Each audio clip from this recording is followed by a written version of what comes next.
There are very few moments in our lives where we have the privilege to witness history taking place. This is one of those moments. This is one of those times.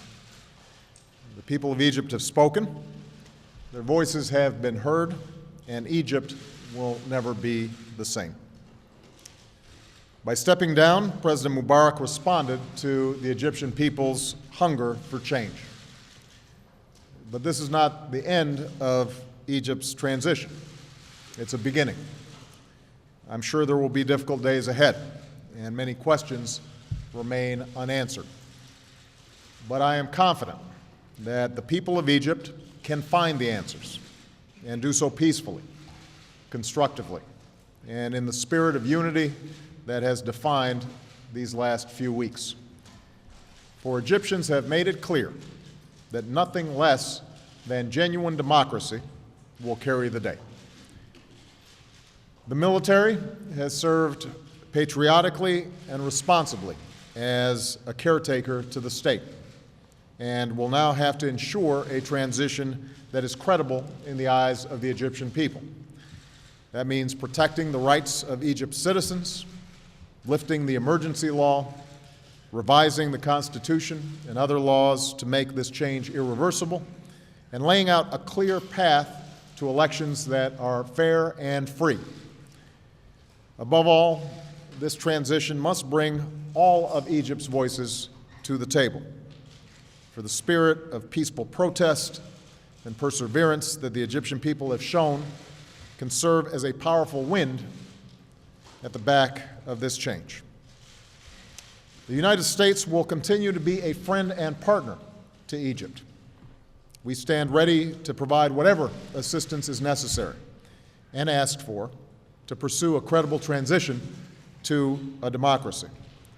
I'm also confident that the same ingenuity and entrepreneurial spirit that the young people of Egypt have shown in recent days can be harnessed to create new opportunity, jobs, and businesses that allow the extraordinary potential of this generation to take flight.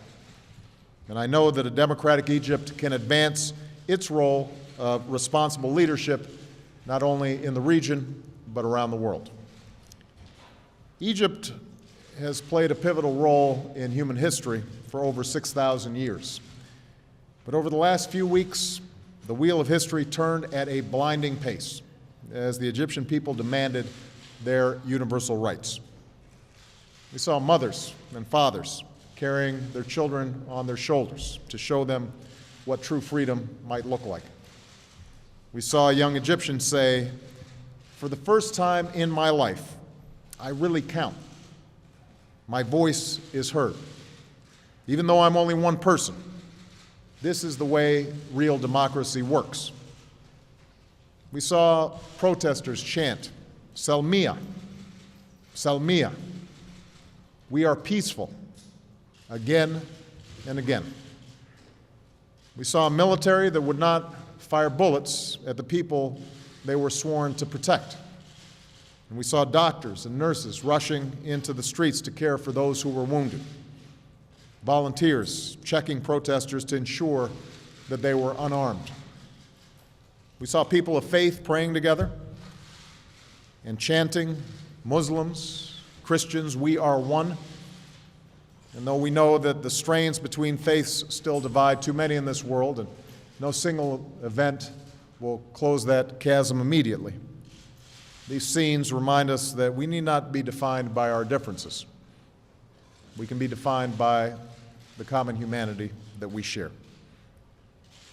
And above all, we saw a new generation emerge, a generation that uses their own creativity and talent and technology to call for a government that represented their hopes and not their fears, a government that is responsive to their boundless aspirations. One Egyptian put it simply, "Most people have discovered in the last few days that they are worth something, and this cannot be taken away from them anymore, ever." This is the power of human dignity, and it could never be denied.